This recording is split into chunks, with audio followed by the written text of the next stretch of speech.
Okay, so Nous allons donc commencer cette première table ronde pour comprendre comment identifier les groupes sociaux pertinents et estimer les impacts distributifs et mesurer les impacts distributifs pour l'identification des groupes sociaux pertinents. Bien sûr, l'idée est de s'appuyer sur les revenus pour essayer d'évaluer les conséquences des projets, des politiques, des différents groupes de revenus. Mais assez clairement, comme Luc et Marc l'ont déjà dit, ce n'est pas forcément des groupes pertinents, en tout cas pas totalement représentatifs. En matière d'hétérogénéité, on pourrait s'appuyer sur l'exemple des politiques climatiques.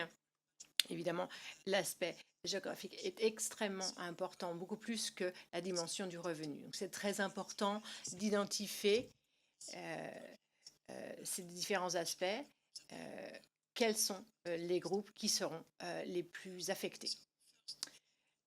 Peut-être qu'Antoine peut commencer. Antoine travaille sur les politiques publiques. Il travaille par l'Institut des politiques publiques. Il travaille donc à ces évaluations. Peut-être que vous pouvez dire un mot. Merci, bonjour. IPP and the Institute for Public Policy, we do. Et, bien sûr, nous avons parlé du type d'individu qui est affecté compte tenu de toutes les questions qui se posent autour de ces politiques. Quels seront les impacts en matière de pauvreté, d'inégalité? Et vous avez cette identification de savoir quel groupe sera affecté. Mais traditionnellement, la manière de mesurer l'impact de ces politiques, c'est d'utiliser des données des micro et de procéder à une simulation pour savoir comment ces politiques affecteraient plus ou de telle ou telle manière les différents groupes.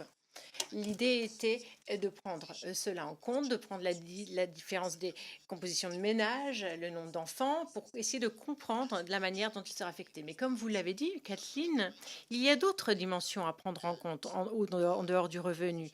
La composition du foyer, l'endroit, si vous vivez dans une maison à la campagne où vous devez parcourir de nombreux kilomètres pour vous rendre au travail, où il n'y a pas de transport en commun. Il y a beaucoup d'aspects à identifier pour comprendre quel type d'impact cela peut avoir. Nous avons donc essayé de créer un nouveau modèle de micro-simulation avec la prise en compte des aspects géographiques, euh, comprendre comment les foyers étaient composés, avec le nombre d'individus et le type d'individus, avec le type de revenus, s'ils recevaient des aides sociales ou non, et le type d'accès également au transport en commun, la distance parcourue pour se rendre au travail, s'ils avaient des possibilités alternatives de transport, et ensuite le foyer lui-même, la consommation énergétique, et pour simuler par exemple la taxe carbone. Vous verrez la distinction qui est faite entre les foyers riches et les foyers plus vulnérables. Il y a encore plus d'hétérogénéité si vous viviez à Paris, par exemple. Accès total au transport public, il n'y a pas vraiment besoin de voiture, ou si vous vivez en banlieue, là, ça peut varier. Vous pouvez avoir la nécessité d'avoir une voiture, et cela a un impact, bien sûr, sur le calcul de la taxe carbone. C'est donc important d'y réfléchir, et pas seulement avec une vision étroite qui s'appuierait uniquement sur les revenus. Je crois que c'est bien plus que cela. Je vais vous donner un troisième exemple. Si on pense aux politiques qui ont un effet sur les retraites, eh bien, la santé, par exemple, est un aspect essentiel à prendre en compte, savoir être à même de pouvoir répondre et d'apporter des éléments par rapport à cela. Ce sont donc des réponses tout à fait hétérogènes qui nous sont données et qui doivent être prises en compte. Si nous les prenons pas en compte, eh bien, là, vous passez à côté de l'exercice et du débat. Et je crois que c'est essentiel en tant que praticien, si on fait des évaluations de politique, de penser à l'étendue, la grande étendue et les caractéristiques qui ont possiblement un effet, un impact sur les différents types de foyers. Merci beaucoup. Il y a également une question sur les groupes de revenus qui pourraient varier sur le long cours. Peut-être que vous pouvez prendre l'appareil. Bonjour. Merci d'avoir projeté mes diapositives. Mon idée était de prendre la suite avec cette présentation et peut-être parler de la manière dont nous souhaitons penser le type d'effets qui ont été décrits, inclure les remarques et les conséquences possibles sur les membres de la société, en prenant en compte aussi la question de le facteur fatigue. Les effets distributionnels, les analyses d'effets distributionnels s'exposent de manière différente et à un point donné. Quoi qu'il en soit, nous savons que les impacts de ces politiques peuvent changer au cours du temps et représentent une certaine complexité. Il y a des relations entre la littérature, bien sûr, et les modélisations qui ont été, parce que nous n'avons pas toutes les réponses à toutes les questions. Par exemple, il y a les conditions les conditions laborales, c'est-à-dire des employés qui pourraient être affectés par un changement dans leur industrie et qui n'a pas les mêmes effets. Comme nous avons pu accumuler beaucoup de données sur les politiques existantes au cours de l'histoire et qui pouvaient également en dire long sur les différentes conditions laborales, comme nous avons de plus en plus d'éléments, de preuves, de modèles, nous pouvons donc nous en saisir afin de faire un travail complémentaire. Je pense que ce qui est très important, c'est si l'on pense à différents groupes de personnes, de différents secteurs, eh bien, je pense par exemple à l'industrie. Aux États-Unis, peut-être que ça fonctionne un peu différemment en Europe, mais c'est pour vous donner un exemple. Vous pouvez avoir l'exemple d'un comptable dans l'industrie du charbon. Voilà, c'est assez facile de bouger et de travailler dans une autre industrie. Mais pour un mineur, eh bien, c'est une autre histoire. Et il y a donc la nécessité de chercher les causes, de s'appuyer sur les compétences, sur les aspects géographiques et par ailleurs de mesurer l'impact du choc. La littérature n'est pas claire là-dessus, mais nous pourrions vouloir considérer que plus le choc est grand, plus les groupes auront besoin d'une possibilité de rebondir en matière d'emploi. Par exemple, actuellement, si on prend toutes ces considérations pour la modélisation, il faut pouvoir prendre en compte tous ces aspects, tous ces chocs possibles, prendre en compte toutes ces causes. C'est pour cela que nous devrions pouvoir nous appuyer sur la littérature et voir quels ont été les changements dans les politiques, dans les différents secteurs, dans les professions, et chercher à procéder à une intermédiation. Nous avons pu voir parfois des programmes qui étaient posés où cette question des causes n'était pas toujours prise en compte. Ce que l'on pourrait euh, prendre en compte, c'est le prix et la relation par rapport à la demande, par rapport à certains secteurs. Je vais vous donner un exemple que j'ai étudié, qui a été assez bien fait et qui répond un peu à la question. Et cette étude est, une, est un instantané à monter dans une situation aux États-Unis à un moment précis. Les auteurs de cette publication, voilà, ils ont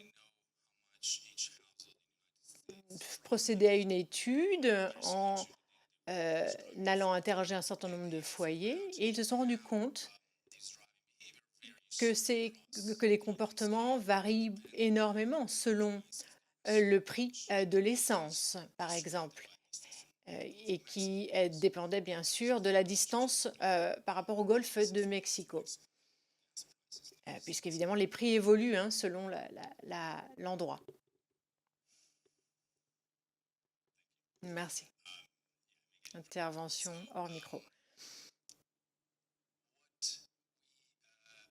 Ce que nous avons donc observé, et je vais vous montrer 3 chiffres différents, c'est la relation entre la quantité, la demande en quantité et le prix de l'essence entre 3 différents groupes de revenus. Élevé, moyen et faible. Voilà donc la situation au début des années 2000 et que l'on comparera avec le cas de la France. Ce que nous observons, c'est que les revenus élevés peuvent se permettre de ne pas changer leur comportement. Ici, vous voyez le lien et une demande assez stable, alors que dans le cas des revenus moyens et inférieurs, il n'y a plus la possibilité de continuer et doivent changer de comportement. Comment peut-on se permettre de ne pas changer son comportement? La plupart des actions se situent sur le groupe des revenus moyens. Donc ça, c'est un instantané d'une situation à un moment donné. Et bien sûr, il prend en compte différents groupes de revenus et l'idée serait d'avoir d'autres exemples d'autres pays. Nous voyons quand dans les années 2000, eh bien, la proposition, c'était de conduire moins. Et puis, il y a eu des voitures qui consommaient moins. Et cela crée potentiellement un avantage pour les groupes de revenus élevés. Ici, si le but de cette conférence, c'est de rassembler nos connaissances et d'appeler également à ce que d'autres pays se penchent sur ces questions-là. Gabriel, il faut prendre en compte une autre dimension. De temps en temps, on ne sait pas toujours quel type de groupe de revenus prendre en compte, notamment pour les politiques en matière d'éducation. Oui, merci beaucoup de m'avoir invité. Je vais parler de politiques qui ont évalué, que j'ai évalué avec Julien Grenet, qui est également un chercheur, des politiques en matière d'éducation, en particulier des politiques visant les jeunes adultes. Si vous essayez de procéder à une analyse de coûts-bénéfices, quels sont le type de questions qui émergent de cette évaluation? Je crois que nous pourrons définir 4 points importants. Il faut savoir quelle unité d'analyse sur laquelle s'appuyer. Il y a la question de l'analyse intertemporelle. Lorsque l'on pense à l'éducation, les effets vont se déployer au cours du temps. Et il y a un troisième point, comment évaluer les effets, les bénéfices sociaux des différents groupes en voilà, sur un groupe, par exemple, de jeunes adultes qui étudient, c'est ce que je vais prendre comme exemple, et peut-être un dernier point, quelle dimension d'hétérogénéité souhaitons-nous considérer? Si on pense à une politique comme les bénéfices pour les jeunes adultes quand ils décident de faire des études, c'est quelque chose qui est utilisé dans plusieurs pays. Euh, Si nous souhaitons analyser les impacts de distribution sur ces politiques, considérez-vous les jeunes adultes comme des individus et vous basez votre analyse là-dessus? Ou est-ce que pour vous, ce qui est important, ce n'est pas le jeune adulte en lui-même, mais plutôt la famille qui l'entoure, la famille du jeune adulte? Ça change la manière de voir l'impact distributif. Je crois que finalement, c'est une question philosophique. Si l'on regarde comment les politiques sont conçues pour comprendre ce que de divers gouvernements ont réfléchi en concevant ces politiques, parfois les objectifs sont un peu contradictoires. Si on pense au système français, il y a 3 types de bénéfices ou de dépenses pour les contributions. Il s'agit de savoir quels sont les bénéfices. Et le calcul de ces bénéfices dépend pas seulement de revenus du jeune adulte, mais également de sa famille. Donc l'unité d'analyse est la suivante.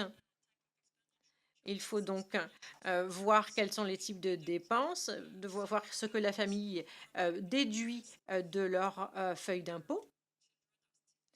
Et si leurs enfants étudient encore. Donc il s'agit encore de considérer le jeune adulte comme un membre de cette famille. Et si vous bénéficiez des aides qui sont disponibles comme les ALS ou les APL, vous considérez cet ensemble de ressources. Vous voyez là qu'il y a une tension entre l'unité d'analyse et ce que d'autres pays ont décidé d'appliquer. Il y a certains pays qui ont décidé d'un revenu universel pour le jeune adulte, mais c'est quelque chose qui n'est pas tellement défini. Si on parle d'impact distributif, il faut vraiment comprendre si on s'appuie uniquement sur le jeune adulte ou la famille dans son ensemble. On peut vraiment se rendre compte de différentes choses selon que l'on choisit.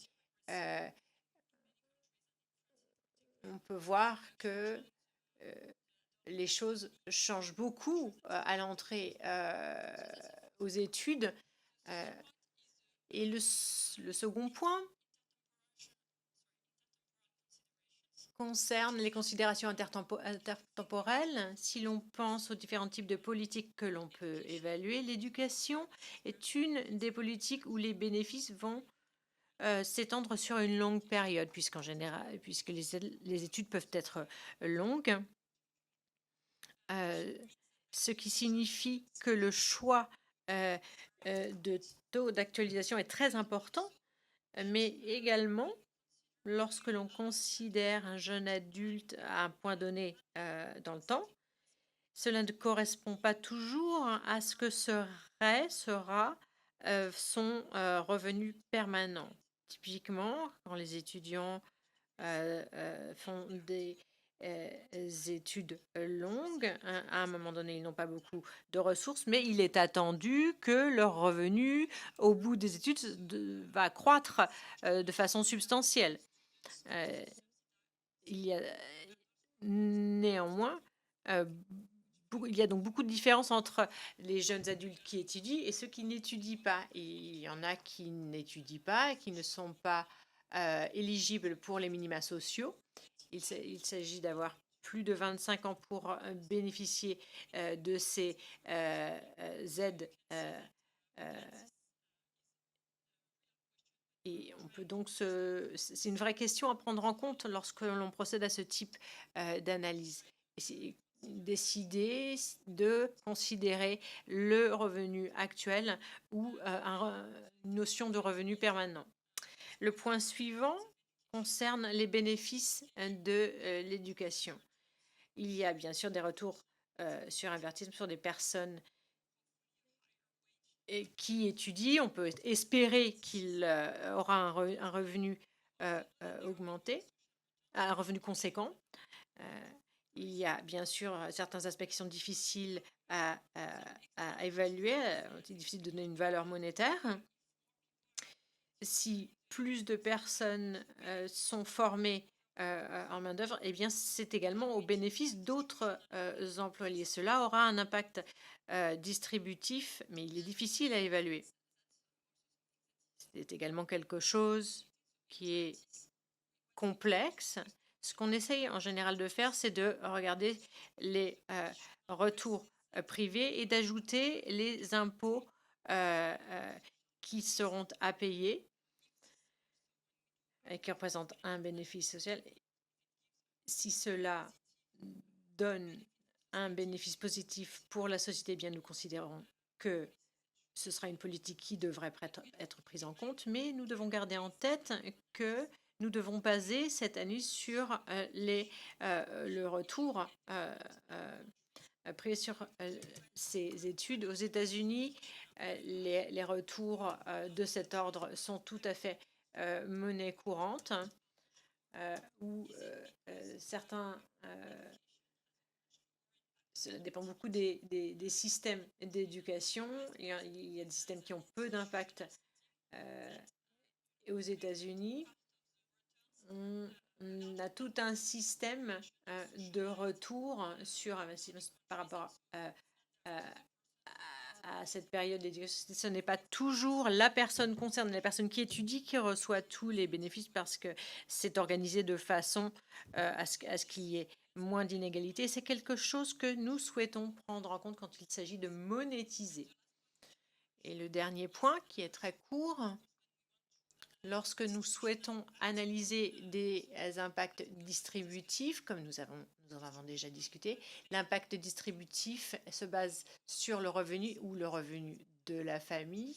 Donc c'est ce qu'on a décidé de faire et ce qui était intéressant. Quand nous avons accès à l'éducation, il y a aussi également des préoccupations géographiques, notamment en France. Si on habite à Paris, on a accès à un grand panel d'institutions, de possibilités d'études. Et en matière d'éducation, il y a la question de l'habilité, la possibilité, ceux qui ont moins d'aptitudes auront tendance à avoir moins accès à ce type de bénéfices. Souhaiteriez-vous réagir à ce qui a été dit?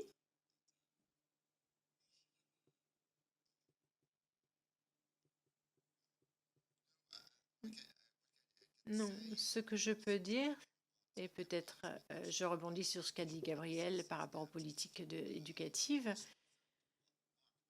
et en se référant à ce que Marc a mentionné sur la valeur marginale des fonds publics. Et ça, c'est quelque chose qui est très populaire au sein des économistes actuellement, pour deux raisons. La première, ça nous permet de comparer différentes politiques dans des cibles similaires. Pour des cibles similaires. Je pense que les décideurs politiques pensent toujours à différentes options, différentes possibilités. C'est important. Il y a de plus en plus de praticiens qui procèdent à des évaluations et construisent une sorte de bibliothèque d'évaluation d'impact avec des outils de mesure de façon à pouvoir comparer pour différents individus différentes possibilités. Parce qu'il y a beaucoup de différentes manières d'implémenter, de mettre en œuvre des politiques. Ce qui vient d'être dit, je crois que Julien du Conseil économique d'analyse a parlé de la valeur marginale des fonds publics et des options qui se posent pour les décideurs politiques, pour un groupe ciblé. Donc c'est pour ça que c'est quelque chose qui a le vent en poupe. Je crois que c'était l'autre point important, c'est que en matière de politique, quand on souhaite procéder à une analyse complète, il faut prendre en compte les externalités qui sont induites par les politiques. Et souvent, c'est c'est ce qui compte pour que les politiques soient bénéficiaires. Je vais vous donner deux exemples. La première concerne l'éducation et peut changer la donne pour tout un groupe de revenus, quand, par exemple, l'augmentation des revenus et qui permettent également une augmentation de la contribution. Et l'impact est long, c'est un impact énorme sur le long cours. Prendre en compte ce type d'externalité est essentiel parce qu'il résout un certain nombre des problématiques. Je vais vous donner un autre exemple. Lorsque nous avons des politiques qui concernent les impôts sur le revenu, il y a une politique qui a été subsidiée en France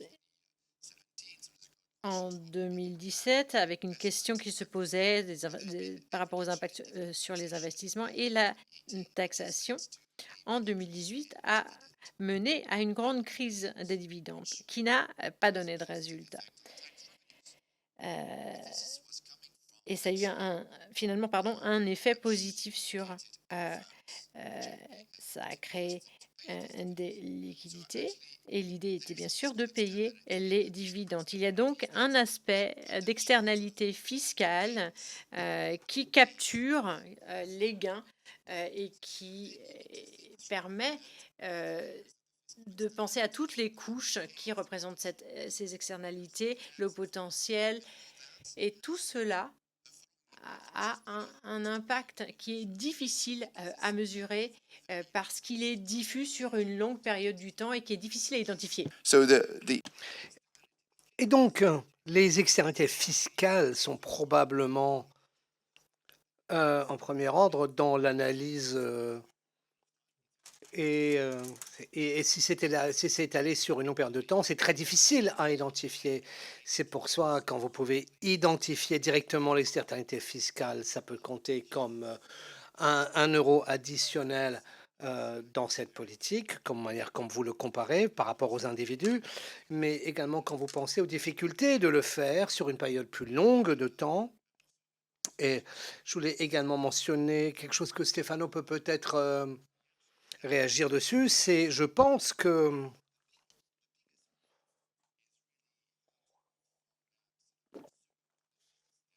le premier obstacle, c'est bien évidemment le plus grand obstacle, c'est comment cet effet, dépasser cet effet pour passer à l'effet d'équilibre général, qui peut parfois être extrêmement important, mais où devons nous appuyer sur des modèles, où parfois les interactions sont sur comment pour montrer que cet impact n'est pas très facile à évaluer. Et parfois, on se prend les pieds quand on veut incorporer cet effet d'équilibre général ou dans ce modèle, intégrer ce modèle. Mais les liens entre ce que nous estimons comme étant la cause de l'impact et sont vraiment... il y a vraiment là des corrélations entre ces deux couches. Et sur cette méthodologie, comment on veut incorporer cela?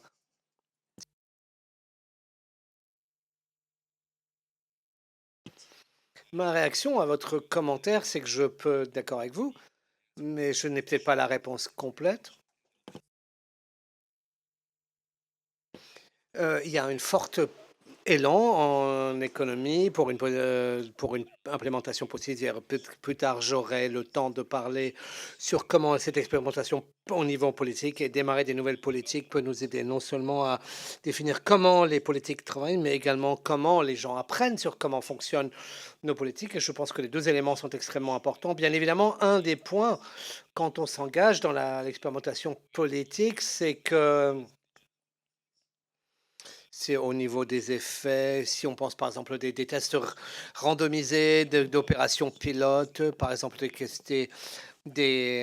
tests sur le congestion pricing, où on soumet les gens, on leur donne une quantité d'argent qu'ils peuvent dépenser ou garder, et en fonction combien ils dépensaient, on leur rajoute des frais. Il y a des études intéressantes dans les économies développées, dans l'économie en mode développement, mais quand il y avait des effets d'équilibre, il faut s'appuyer sur un mode structurel qui s'appuie sur les différentes approche. Donc c'est un domaine extrêmement fascinant pour des recherches futures. Pour moi, la principale réponse, c'est qu'on ne devrait pas rater l'opportunité d'étudier ces politiques au fur et à mesure qu'elles sont mises en œuvre et testées.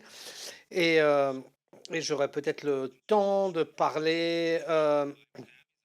Une de mes réactions que j'aurais, c'est comment concevoir des politiques maintenant que, ou pas simplement parler des inégalités.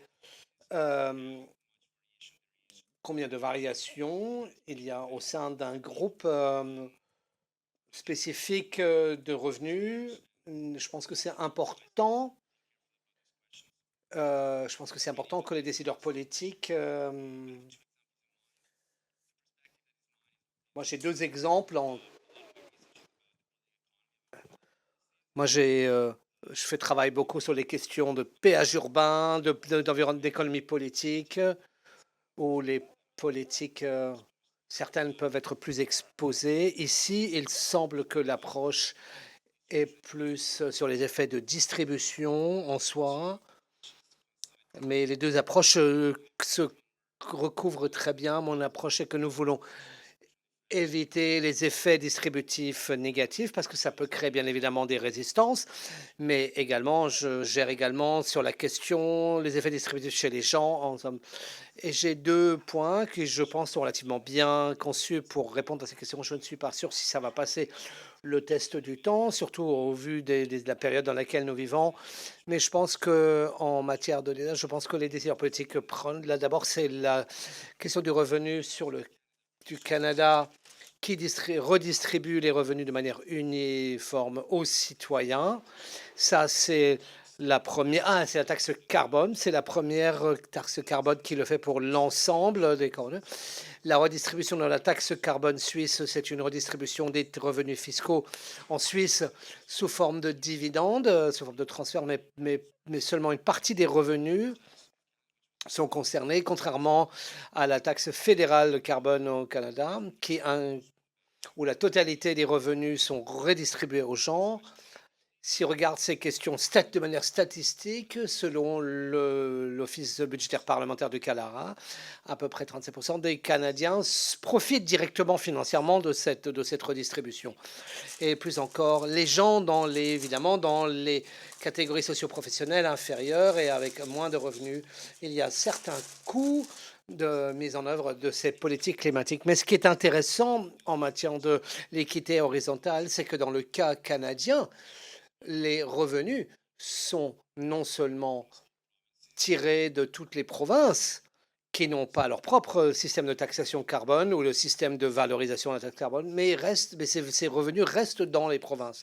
Ça veut dire que plus que par exemple plus d'urbanisation intense au Québec n'est pas nécessairement financée par l'urbanisation plus faible en Saskatchewan. Vous pouvez réfléchir à la situation en France si on voulait utiliser des revenus de la taxe carbone française, si on voulait les restituer aux gens. Eh bien, la France est un pays extrêmement centralisé, donc je pense qu'on ne penserait pas à la même structure, mais peut-être que le fait que la France est différente vous oblige peut-être à réfléchir plus en avant en disant est-ce que la province, est-ce que la région, c'est peut-être pas la bonne échelle. Peut-être plutôt penser territoire rural versus territoire urbain et catégoriser les données pour substituer, par exemple, l'utilisation des voitures, par exemple. Le deuxième exemple que je voulais, c'est la législation sur la réduction de l'inflation qui a été conçue pour fournir beaucoup d'avantages aux zones rurales qui sont souvent aux États-Unis plutôt conservateurs, proches du Parti républicain. Donc l'idée, c'était de faire une politique qui soit résistante au changement dans l'administration. Encore une fois, je ne peux pas, j'ai pas de boule de cristal et il vaut mieux peut-être pas regarder dans la boule de cristal en ce moment, mais je pense que l'idée de conception, c'était d'essayer de s'assurer d'adresser les questions d'inégalité au niveau horizontal. Ça, c'était pas orienté politiquement, mais c'était pas évidemment d'un point de vue moral. Voilà, c'était ça mon point de vue. Merci.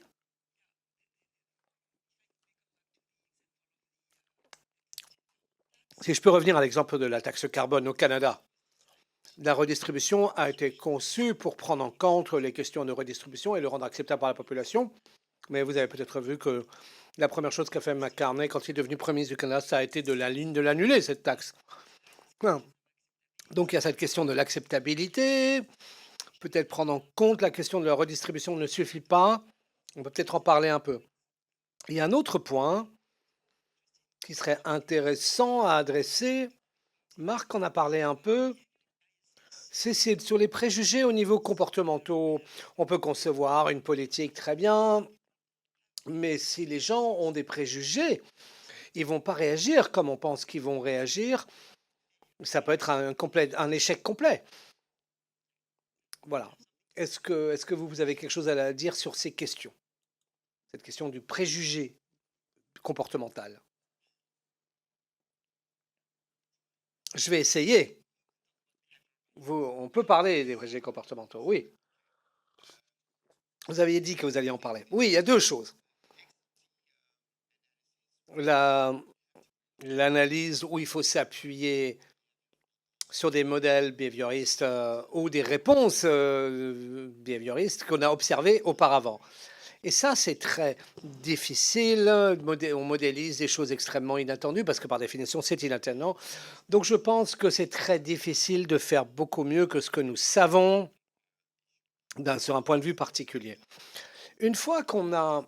Le point important, c'est d'être en mesure de mesurer ces préjugés comportementaux et de les incorporer dans les prochaines étapes d'évaluation.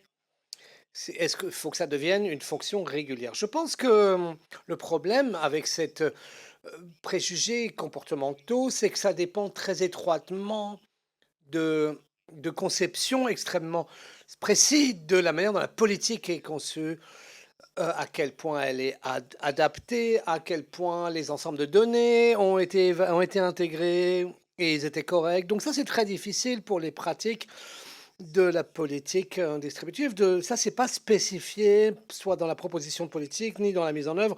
Et je pense que c'est là où ce que nous pouvons...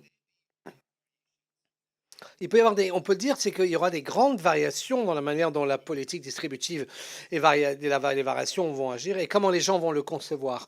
Et nous avons de plus en plus de preuves qu'il y a des grandes différences entre les manières dont les gens répondent à des politiques précises. Un des exemples que je vais donner, c'est des choses sur lesquelles j'ai travaillé, par exemple, sur les politiques de retraite. Les politiques de retraite, clairement, le modèle rationnel, c'est que les gens vont répondre aux encouragements des systèmes de retraite pour reprendre leur retraite à des âges bien précis en fonction des bénéfices ou ils peuvent parfois faire un compromis, dire bah, je peux peut-être partir plus tôt et toucher un peu moins. Voilà. Mais clairement, les gens répondent beaucoup plus à la question à quel point le point de référence est différent par rapport à la norme. Et si on dit c'est normal, alors les gens vont répondre, même si on a des preuves que le fait de changer l'âge normal sans le calendrier, les gens vont réagir par rapport à cela massivement. Donc ça veut dire que quelque part dans la modélisation de l'encouragement, de l'incentive ne fonctionne pas véritablement. Et bien évidemment, si vous dites que c'est normal, et que si vous partez plus tôt, et bien vous avez une pénalité, et bien les gens réagissent à cette pénalité. Et si dites, oh ben, je vais enlever la norme d'être un an plus tôt, et bien alors vous avez un bonus et les gens vont répondre différemment au même calendrier. Et ça, bien évidemment, ça rend notre travail beaucoup plus difficile. Parce que à quel point, typiquement, l'encouragement va influencer la mise en œuvre de la politique, le type d'information, le type de cadre. Et ça, je pense que c'est quelque chose de très difficile pour l'évaluation de l'incentive. Le message clé, c'est si que, en fait, le cadre, la définition du cadre de la politique fait partie de la politique, ça fait partie de la conception. Il faut l'approcher de cette manière, il faut le discuter de cette manière. Il faut l'intégrer dans la discussion et ça doit être optimisé. Et nous devons l'incorporer dans notre approche, dans la conception d'une politique. Une politique est conçue pour être extrêmement complexe et pas claire. Est-ce que vous êtes sûr que même s'il y a un incentive très fort, ça n'aura pas un effet très marquant? Voilà, il faut élargir quelle est la partie de la définition de la politique qui va pas simplement la question de changer, mais également la manière dont c'est mis en œuvre et classifié et valorisé. Et je pense que c'est vraiment important. Si je peux réagir rapidement sur la question de la définition des politiques et des biais.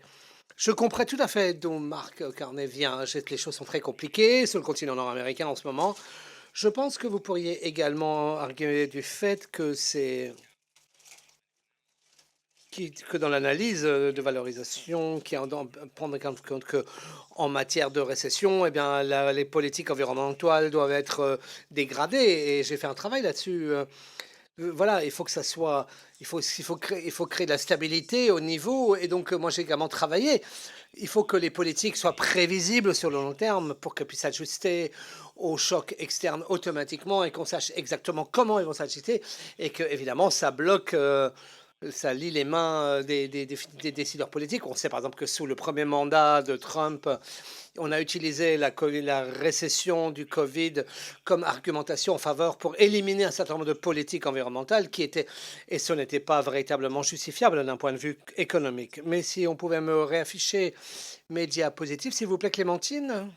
Je pense que je voudrais juste revenir sur le soutien public aux effets distributifs. Je suis complètement d'accord sur le point qui a été soulevé, par exemple, sur la taxe carbone fédérale du Canada, qui a été une victime du temps. Je ne suis pas sûr qu'on ait mis de dernier clou dans le cercueil de la taxation carbone au Canada. On va voir ce que l'avenir nous réserve. Mais je pense que la perspective que nous voyons en ce moment, c'est que d'avoir ce type d'analyse qui tient compte dans l'analyse coût-bénéfice, c'est que ça nous permet d'aider la mise en œuvre de réformes progressives ou au moins des réformes non régressives en fonction de la règle de Tim Burke. On n'a peut-être pas besoin qu'une politique soit nécessairement progressive, mais au moins qu'elle soit non régressive. Le problème avec cette approche, c'est que c'est pas simplement ce que nous comprenons en tant qu'économistes en termes d'effets distributifs, et nous reconnaissons tous cette complexité, mais également ce que le public comprend. Les électeurs peuvent s'opposer aux politiques qui sont peut-être progressives, ou ils peuvent peut-être même en profiter, simplement parce qu'ils ne comprennent pas la progressivité, l'aspect progressiste. Et si on inclut cela dans l'analyse coût-bénéfice, ça peut éviter le backlash, les contre-coups. Je pense que, par exemple, les gilets jaunes, c'est un bon exemple de cela. On aurait pu éviter le mouvement des gilets jaunes en lire un certain nombre d'études qui étaient déjà disponibles à l'époque sur le soutien public et l'importance d'avoir une approche graduelle et de redistribution de la compensation. Il y avait déjà beaucoup d'études qui avaient été menées là-dessus. Mais bon, voilà, ça n'a pas été suivi et le mouvement a eu lieu. Je pense qu'on pourrait éviter des mouvements de révolte et si on regarde les réverbérations et les impacts que ça a eu dans beaucoup de pays, j'ai un certain nombre d'articles dans le New York Times et sur comment la taxe carbone est peut-être un élément toxique. Moi, je ne suis pas d'accord. Je pense qu'un quart des émissions de gaz à effet de serre sont concernées par la taxation, avec des échelles fiscales qui grimpent, peut-être pas autant qu'on le voudrait, mais il y a beaucoup d'autres politiques qui pourraient être mises en œuvre dans l'argent, et nous avons beaucoup de savoir à ce stade que nous avions déjà à l'époque de manière anecdotique. Maintenant, nous avons des études qualitatives, des interviews avec des gens impliqués dans le mouvement des Gilets jaunes qui ont dit que les Gilets jaunes n'étaient pas nécessairement une réaction à la politique, mais une réaction à la manière dont la politique avait été appliquée.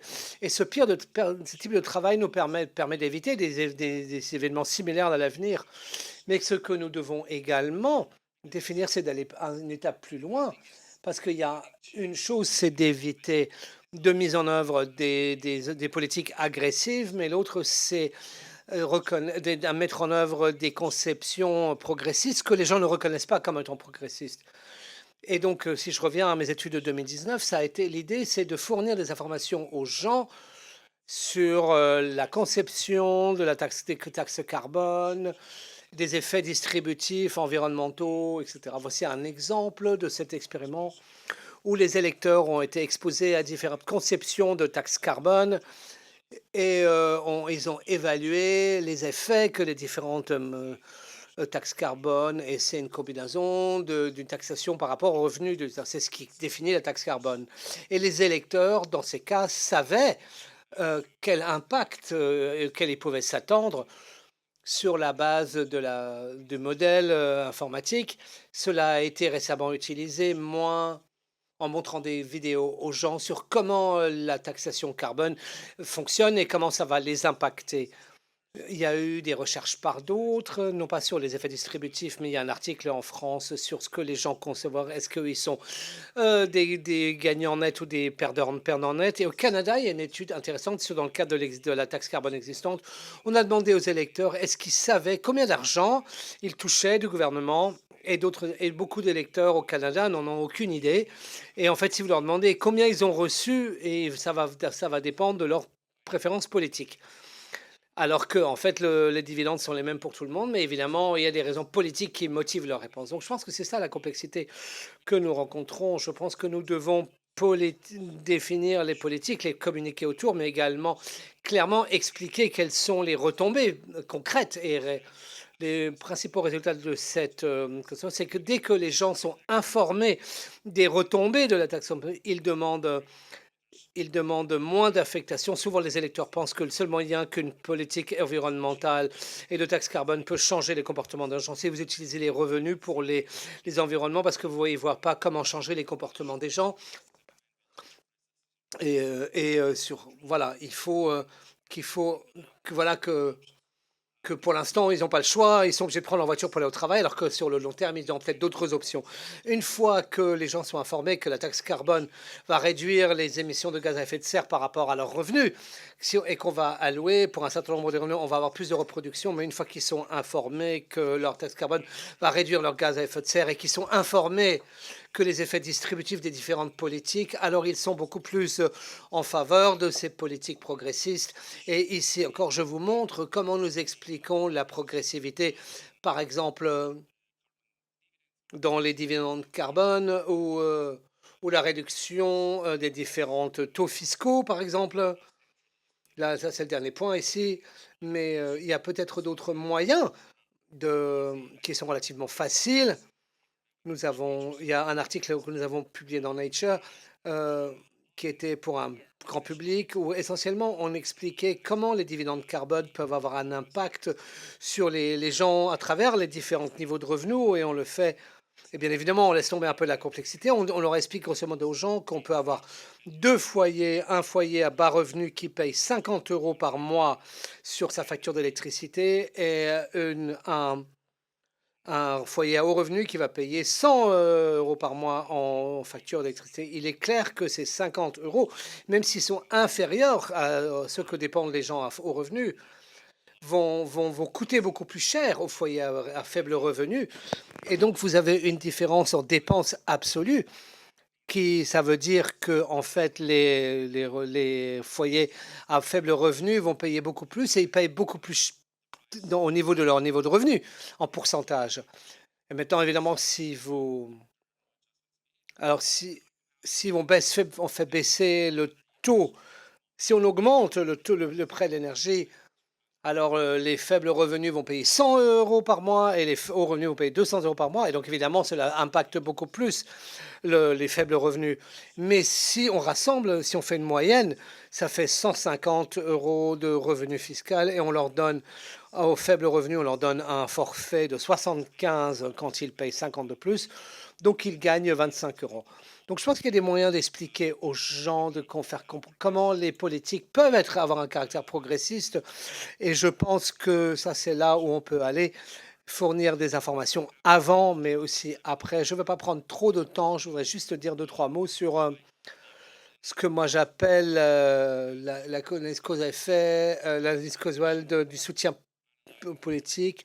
On analyse comment les politiques fonctionnent, mais je pense que c'est aussi important d'analyser comment les électeurs réagissent par rapport au changement politique. Par exemple, sur la taxation carbone au Canada, comme par exemple, là, les gens vont clairement réagir par rapport à leur biais politique. Je sais que beaucoup de leurs politiques fonctionnent bien et les décideurs politiques sont prêts à les mettre en œuvre parce qu'elles ne sont pas populaires, mais s'il y avait une étude qui montrait que les politiques qui sont impopulaires peuvent être plus populaires si elles sont présentées, alors les décideurs politiques ça va être d'accord de peut-être de les mettre en œuvre.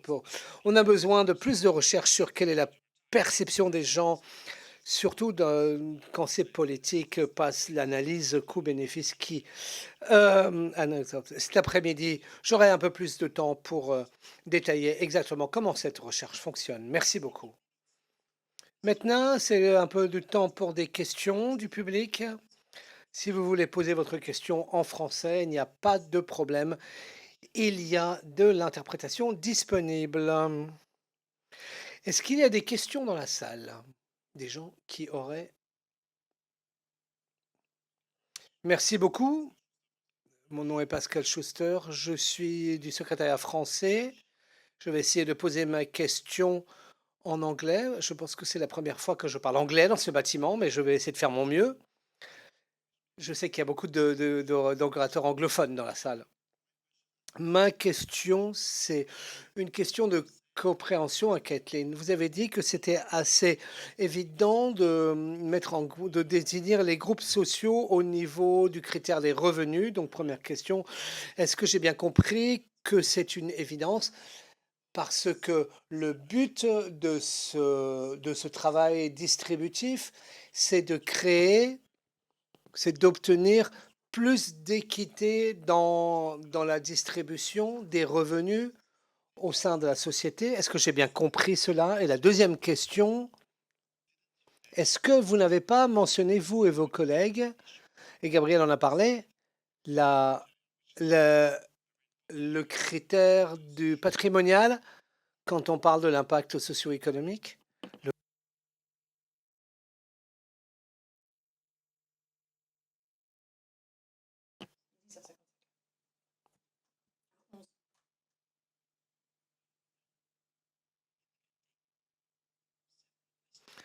On peut peut-être prendre plusieurs questions et ensuite on y répondra. Est-ce qu'il y a d'autres questions?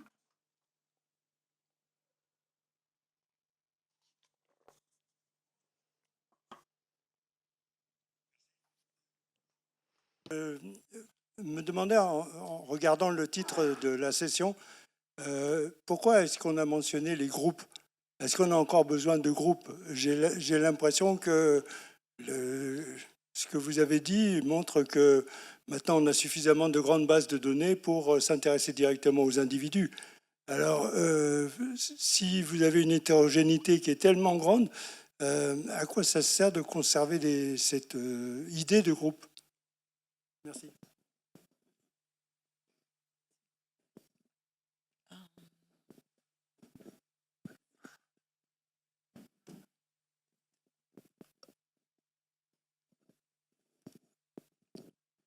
Oui, bonjour, merci. Une question sur la complexité des politiques publiques. On a l'impression, enfin, est-ce qu'il n'y a pas plutôt un risque ou un effet que ces politiques distributives finalement complexes, adaptées à différents cas, etc., deviennent justement si complexes que d'une part, elles sont moins acceptées par la population parce qu'elles sont moins lisibles et que d'autre part, elles sont plus difficiles à évaluer du fait même de leur complexité. Je prends un tout petit exemple vraiment très basique. On va par exemple rendre plus difficile l'achat ou la location d'appartements qui sont écologiquement pas efficaces, disons. Et donc, on va à la fois d'un côté pénaliser ceux qui le font ou interdire de le faire, et d'un autre côté mettre une subvention.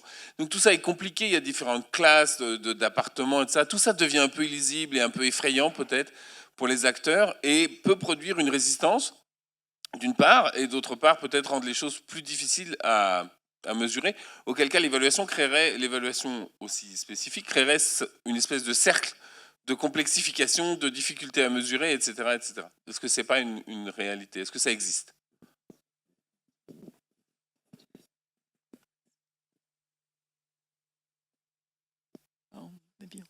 Vas-y, vas-y, oui, oui. So maybe I can start answering questions. Peut-être que je peux répondre à la question. On va travailler spécifiquement sur des politiques pour améliorer l'efficacité énergétique des bâtiments avec d'autres chercheurs. Je pense que c'est un exemple très intéressant. Il y a ces différentes subventions pour rénover l'habitat, le rendre plus efficacité énergétique. Il y a des budgets qui sont prévus et ensuite on observe que en fait la quantité de subventions est en fait inférieure à ce qui a été prévu. Donc les gens n'utilisaient pas ces subventions comme ils devraient le faire. Donc il y a clairement un problème dans la conception, il y a potentiellement un problème dans la formation sur ce que les gens ont et le travail que nous menons tend à montrer que cela peut être lié à l'hétérogénéité dans le sens que dans ces politiques particulières, les avantages de la politique dépendent non seulement, le bénéfice de la politique dépend non seulement des revenus des gens et où ils vivent, mais également de la caractéristique particulière à leur foyer. Donc si vous habitez dans une maison à faible efficacité énergétique, vous allez bénéficier plus, mais ce type d'évaluation de l'efficacité énergétique du foyer est quelque chose qui est compliqué à mener à bien. Nous, en tant que foyer standard, nous ne savons pas comment le faire. Et donc, cela nécessite d'avoir beaucoup d'informations afin d'identifier, en fait, qui pourrait être le foyer, qui pourrait bénéficier le plus de cette politique. Et ça, c'est potentiellement un des obstacles. Et actuellement, on se demandait, moi je travaillais sur un compte-rendu politique du Conseil d'analyse économique. On essayait peut-être de s'appuyer sur l'existence de vastes ensembles de données sur beaucoup de points, et par exemple sur l'IA, afin de développer quelques programmes politiques qui pourraient peut-être être beaucoup plus ciblés que ce que nous avons mené à bien comme cela, avec des groupes, comme cela a été mentionné, mais vraiment d'identifier avec beaucoup de données de manière beaucoup plus précise qui vont être les foyers qui vont bénéficier le plus de cette politique. Et ensuite, contacter ces foyers pour leur dire, vous pouvez bénéficier de cette subvention. Vous êtes éligible à cette subvention. Donc clairement, il y a un travail de... Peut-être que maintenant, nous avons le potentiel pour que certaines politiques qui ont un effet très hétérogène de véritablement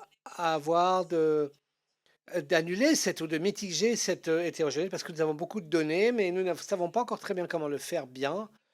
Mais c'est quelque chose qui pourrait être exploré plus en avant et véritablement personnaliser l'information que vous donnez aux citoyens afin de leur donner très clairement combien ils vont bénéficier eux-mêmes de cette politique.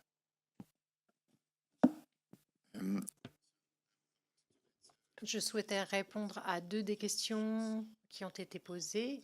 La première sur la nécessité de groupe. Nous n'avons pas besoin de groupe. Nous faisons la plupart de ces études avec des microdonnées qui représentent tout le spectre de chaque foyer. Le problème, c'est qu'il faut pouvoir partager ce résultat de façon synthétique.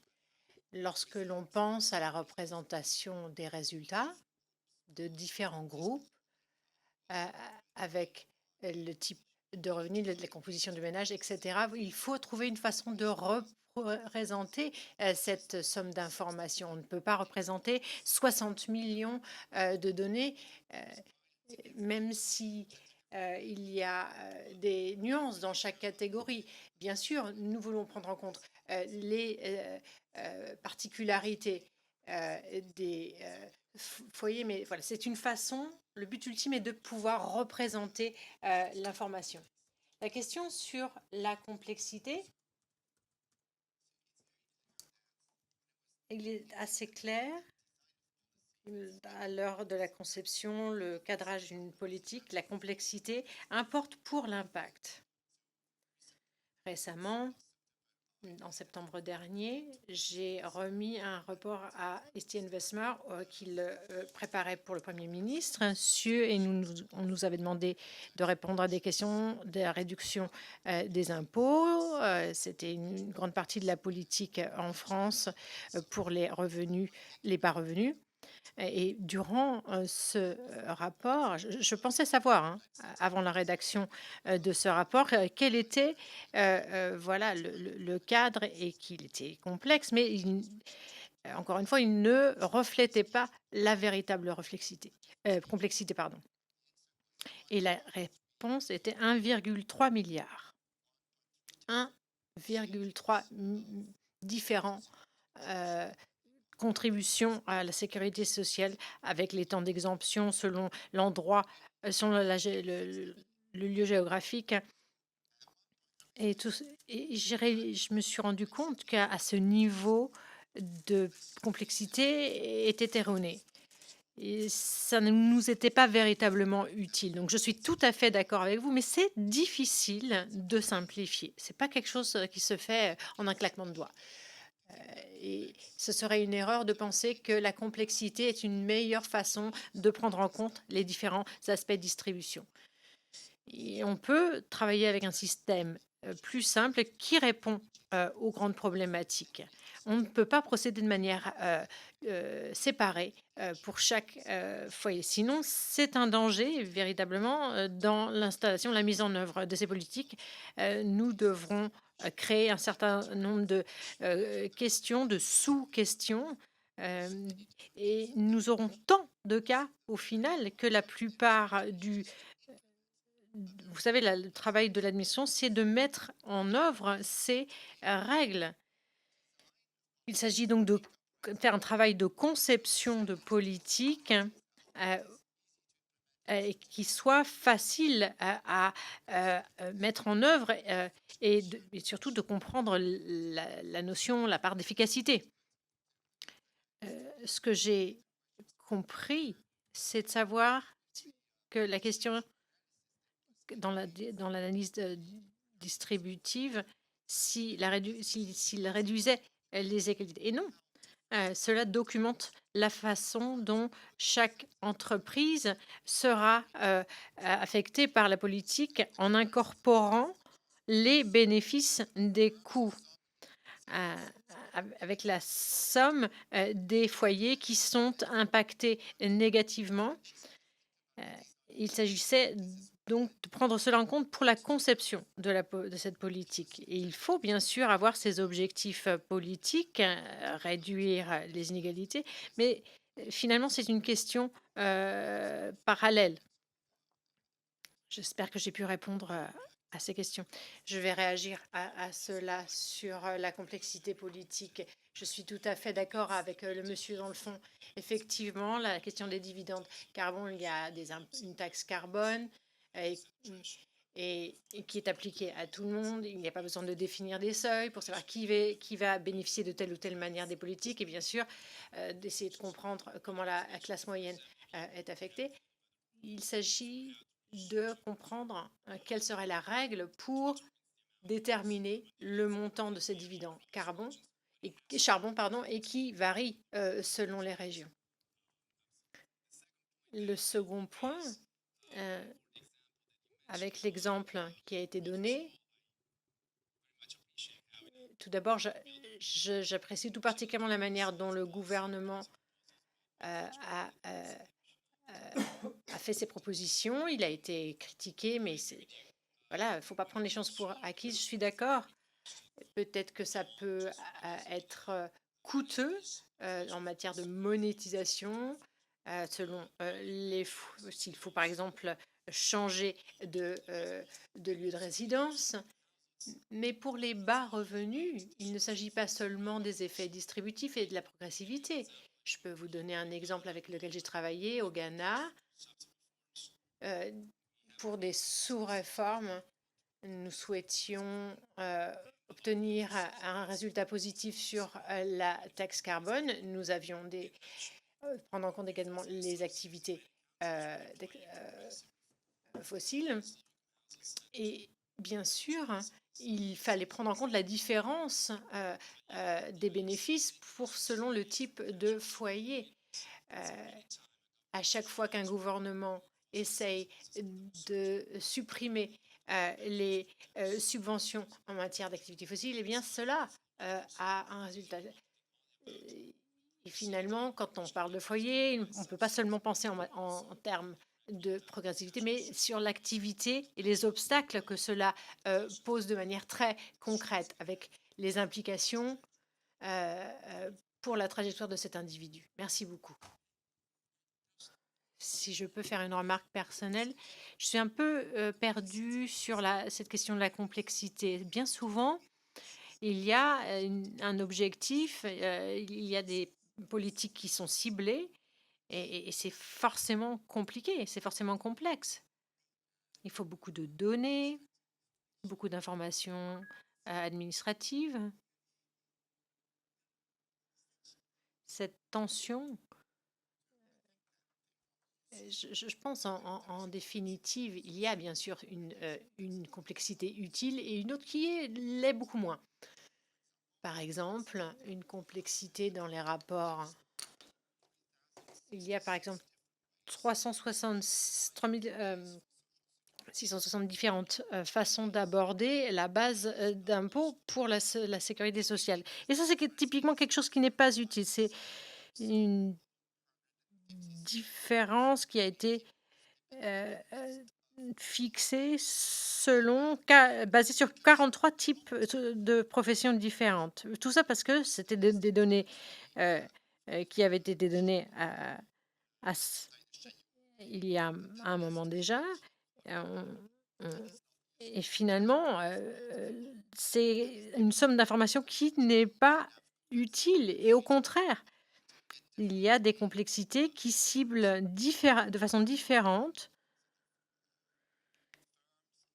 des entreprises, par exemple, avec des caractéristiques et des obstacles différents et des complexités distinctes. Et si on se base là-dessus, on s'assure que le système est clair et facile à mettre en œuvre. Il y a bien sûr des compromis que l'on peut faire. On peut parfois on peut ajouter en complexité si c'est mieux ciblé, mais c'est une question de perception aussi du public. Au final, c'est ça qu'il faut véritablement prendre en compte dans la conception, cette série de complexités comme faisant partie des compromis par rapport au reste des compromis politiques. Peut-être qu'on a le temps de prendre une dernière question? Non? Si?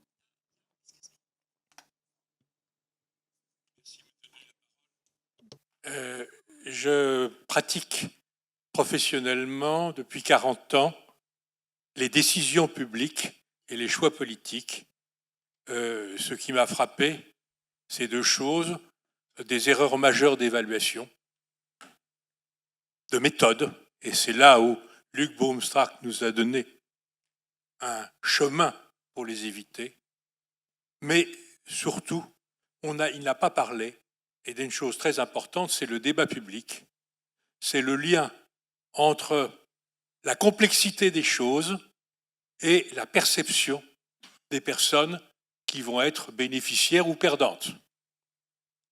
Et c'est ce débat public qui, pour un ingénieur qui n'est pas économiste, qui est mon cas, est, à mon avis, la clé pragmatique et opératoire d'éviter qu'une opération parfaitement étudiée sur le plan scientifique et de tous les problèmes se casse la figure devant un tribunal administratif 15 ans après.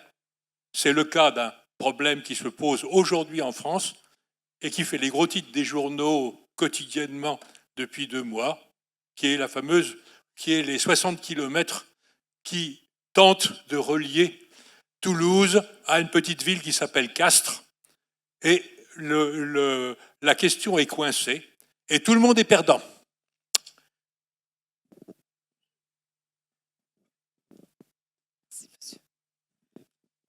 On répondra rapidement. Allez-y.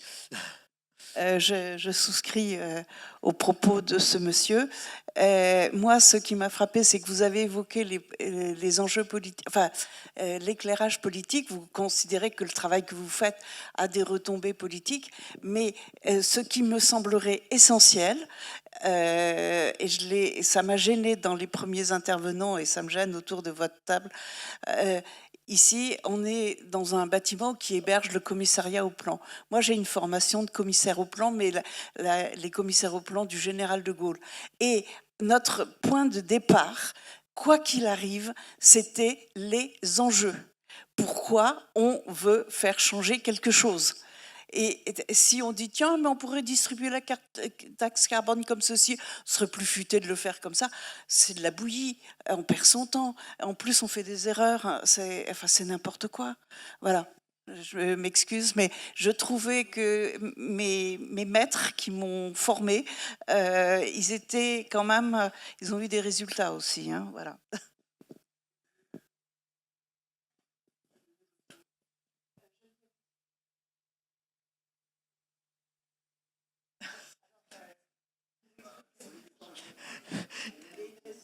Alain, s'il te plaît. Est-ce que quelqu'un peut répondre sur l'autoroute et le débat public? Sur le débat public, moi, je vais le dire en français. Sur le débat public, je pense que c'est très important. Alors, c'est très important d'arriver à faire en sorte que les travaux qu'on fait d'évaluation ex ante et ex post ne sont pas des choses d'experts. Ça doit arriver à transpirer jusqu'à l'ensemble des citoyens pour irriguer le débat public, pour faire en sorte que notre démocratie fonctionne mieux. C'est ça notre objectif, c'est ça qu'on essaye de faire comme travail pour faire en sorte que nos travaux, d'un point de vue scientifique, aillent jusqu'au bout, jusqu'aux citoyens, pour que ce débat public sur les grands enjeux soit informé et puisse faire en sorte que notre démocratie soit plus forte. Voilà ce que je pense. Merci. If I can just add something.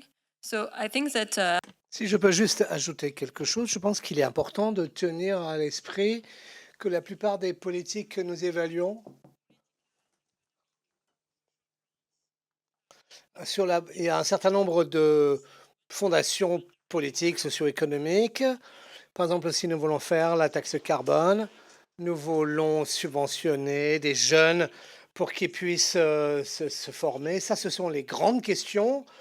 Et je pense que d'une certaine manière, c'est ce qui est le plus facile sur lequel se mettre d'accord. Pas toujours, mais en fait, la question, c'est comment est-ce que nous pouvons le mettre en œuvre dans la pratique afin que ça fonctionne. Et c'est là où ce type d'analyse socio-économique est très importante. Si je prends l'exemple de l'éducation, nous savons que les principaux objectifs, c'est d'améliorer la qualité de l'éducation des jeunes. Mais ensuite, la question, c'est comment le faire. Comment est-ce qu'on peut dépenser de l'argent là où ça va être efficace? Et donc, la principale question pour cette question particulière, c'est tout le monde est d'accord sur le fait que la question, évidemment, c'est le diable est dans les détails. Voilà, ça fait partie, c'est là où l'analyse coût-bénéfice peut nous aider, peut aider les décideurs politiques de choisir et ensuite que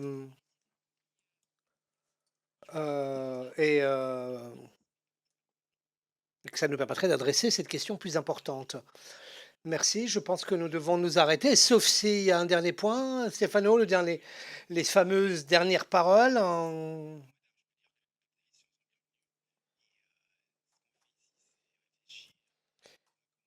Des politiques publiques, tout en partant du principe que ces politiques publiques sont nécessaires. Donc on pourrait discuter après de l'importance de la taxe carbone ou des changements climatiques, mais bien sûr, j'apprécie la question et j'ai rien à ajouter à ce qui a été dit. En tout cas, on n'a plus de temps, donc, mais je veux bien discuter par la suite. Merci.